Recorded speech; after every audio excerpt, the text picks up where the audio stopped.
Photography is a little bit like life. It's not always black and white. Well, actually, sometimes it is if you shoot black and white.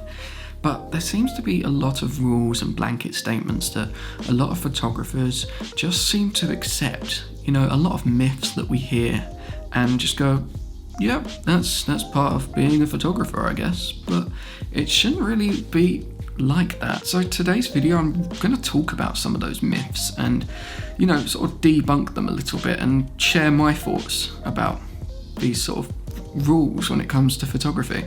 It's very strange. Now, some of the things that I'm going to talk about today are true, but to a certain degree. So I'm going to be talking about subjects ranging from the equipment that you need to have to the content that you must have on your website. There's a lot of myths and a lot of BS out there when it comes to photography.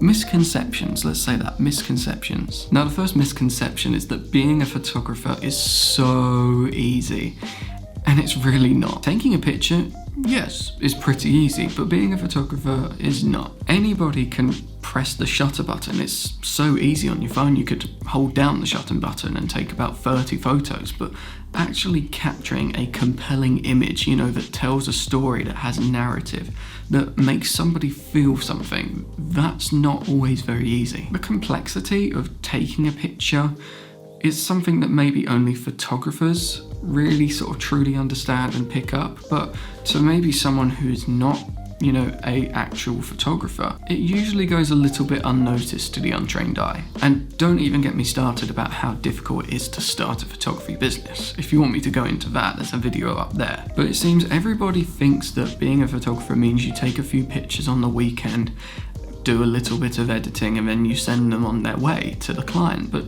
no, it's a lot more than that. People don't take into account the managerial skills, the marketing efforts, the full hours of editing that it requires to, you know, get the picture from a blank canvas, which is what comes out of the camera, to, you know, the vision and the image and the style that you're going for once you've edited the photo. People seem to forget that once you've taken a photo or done a portrait session for an hour, there's usually about 2 hours worth of editing that goes into it. Because think of it like this, once you've taken the picture, that's only just prepping the canvas. Think of it like a painting. You've only just prepped the canvas at this point, and then you've got the editing to bring it to, you know, a work of art and get it to a place where it looks and feels the way you want it to. Now, just like buying a good piano, buying a really, really expensive top-of-the-line piano won't make you an amazing pianist. And that's the same with photography gear and camera equipment. You don't need the best top-of-the-line gear to take amazing photos. Buying the most expensive camera on the market will not make you a good photographer. Buying good equipment gives you a lot of flexibility and a lot of, you know, high-quality consistency. And it might make the job easier, but the final result is down to the photographer's skill and eye and, you know, talent. You can take amazing photos with low budget gear. This camera here is the Canon M50. Now, this is highly regarded as a low budget beginner sort of entry level camera. But then look at these photos that are on the screen now. They look pretty good, and they're all taken with this low budget camera. Now, everybody has a phone. I'm due an upgrade. I'm on the iPhone XS Max. I'm getting the iPhone 13, or when this video comes out, I may already have the iPhone 13 Pro. But they all have a very, very good camera. And you can take amazing photos with an iPhone camera. Like, look at these photos here. This isn't taken with a high-end DSLR or high-end mirrorless camera. It's taken with a phone, and everybody's got one of them in their pocket. Before spending thousands and thousands of dollars on expensive camera bodies and lenses, exhaust the gear that you've got already. Master every single function and every single feature of that camera. And before expanding your gear, expand your knowledge and your education of the camera you currently own. And let's be honest, we all have that one friend who has a little bit too much money and has a very expensive camera and shoots in auto. But anyway, let's talk about auto for a second. Now, we've all heard the phrase, you're not a real photographer unless you shoot in manual mode. Am I right? Now, here's the thing, you should definitely learn how to shoot in manual mode, but sometimes is it always necessary? It's part of the photography process and sort of experience, and I guess sort of like a way of life to learn how to shoot in manual mode, you know, understanding what the shutter speed does and how the aperture affects the photo, what the ISO does to a photo.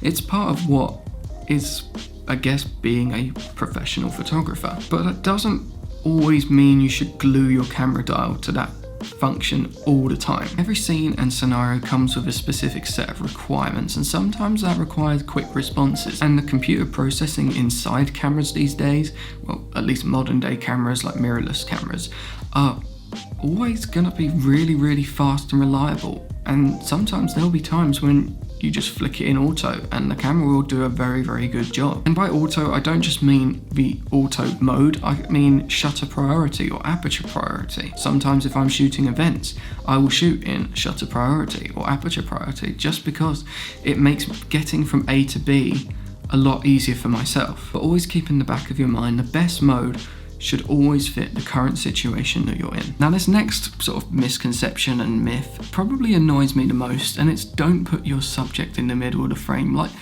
where did that even come from? I know everybody talks about rule of thirds and the golden ratio, Fibonacci and all that stuff, but what is the harm in putting the subject in the center of the frame? All of those guidelines are amazing assets and are good tools and good, well, I guess, guidelines to help you get a good shot, but do they always need to be followed? You shouldn't be afraid to experiment with your compositions. There's been plenty of times where I've had the subject in the middle of the frame. For example, like this photo here.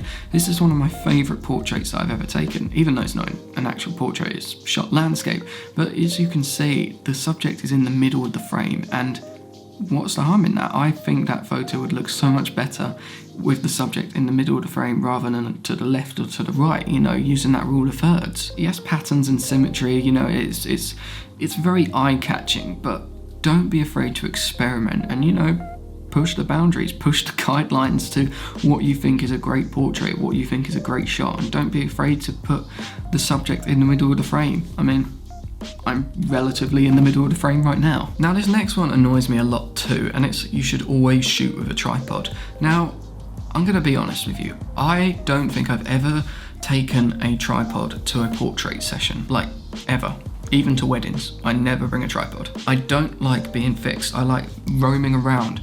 You know, I'm often shooting with prime lenses, and with a prime lens, you've got to move about. If you're shooting on a tripod, you've got to pick the tripod up, move it again, reframe. You can't zoom in and out, especially when, like, one of my favorite lenses to shoot on is a 50mm, and with the prime lens, you cannot zoom in, so you have to move with the camera. And if you've got the camera glued to a tripod, that's not going to make the process and experience very fun, and it's not going to be easy to get from A to B. Now, don't get me wrong, a tripod could be your best friend and it could be your worst enemy. Personally, I only really use a tripod when I'm filming. I'm using a switch pod right now, which I guess is some form of tripod, and I'll use a tripod if I'm doing a talking headshot. My tripod is literally behind me over there. I'm not even using it today for any of these shots, really. But when it comes to photographic work, I'll only use a tripod if I'm doing a long exposure, and I rarely do long exposure photography. Yes, using a tripod has its benefits. Your image will be a lot sharper, you can experiment with different shutter speeds, but don't rely on it all the time. Sometimes photographers will set up their camera on a tripod to frame a shot, but sometimes that can really narrow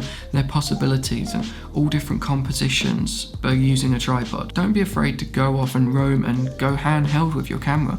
Obviously, a tripod will get you a much stable shot, but learn how to hold a camera properly, the correct way, so you're not going to get that camera shake when you're moving about. Now, this last point is a real bugbearer, and for some reason has been around when it comes to the subject of photography for years and years now, and it is that post-processing is cheating. It's a widely spread misconception that post-processing began with Photoshop, but that's really not the case at all. It was actually created hand in hand with photography itself over 2 centuries ago. In the early days, photographers used to use loads of different techniques techniques to edit their images in the darkroom, including dodging, burning, scratching the negatives, airbrushing, and so much more. Now, most images require a little bit of post-processing, for example in software like Lightroom, to bring out the photo's full potential. Yes, you may be able to capture a great image straight out of camera, but if you've got like a particular brand or a particular style, or maybe the image is great, but it's, it's say like 75% there, that there's something you can do to that image to improve it, then you should, and you shouldn't feel any judgment about that at all. If you're shooting in RAW, which you should be, the results straight out of camera are usually going to be pretty bland. Those people who say they get it right all the time in camera are probably shooting in JPEG.